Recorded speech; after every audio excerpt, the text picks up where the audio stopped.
নমস্কাৰ, মই দেৱজানী। এয়া 26ৰ বৰাখৰা। অলপ পাছতে আৰম্ভ কৰা হ'ব। যিহেতু সোণাৰী ৰাজহুৱা প্ৰেক্ষাগৃহতে 28 তাৰিখে আমাৰ নাটখনি মঞ্চস্থ কৰা হ'ব, সেইবাবে আমি বৰাখৰা ভাগো তাতে কৰিবলৈ বুলি আয়োজন কৰিছো। এয়া আমাৰ ৰাইজ দেই। আৰু ইফালে চাওকচোন, গদাপানী, গাঁঠি হাজৰিকা আৰু জয়মতী ড্ৰেছ আজি ক'ব নোৱাৰাকৈ মিলি গ'ল। আমি একো কথা পাতি লোৱা নাছিলো দেই। মই গৈ পাই একদম নিজে আচৰিত হৈ গৈছো। আমাৰ বৰাখৰা চাবলৈ কানুফুকবাৰীত অনুষ্ঠিত হোৱা বীৰাংগনা জয়মতী কুঁৱৰী নাটকৰ কলা কৌশলী সকলো আহিছিলে আৰু বিশেষকৈ ডালিমী আৰু ডালিমীৰ সখীসকলক তাৰ পৰাই লৈ অনা হৈছিলে আৰু লগতে চাউদাংখিনিকো। আৰু এয়া আমাৰ বৰাখৰা আৰম্ভ হৈছে। প্ৰথম চিনটো আছিলে শিশু জয়মতী আৰু ছেকেণ্ড চিনটো আছিলে জয়মতী আৰু জয়মতী সখী।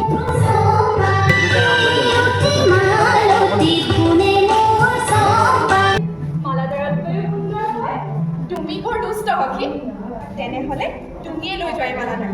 লোৱা। লোৱা আকৌ। নালাগে নালাগে। তোমাৰ সপোনৰ পৰ্যটক মানে তুমি নিজে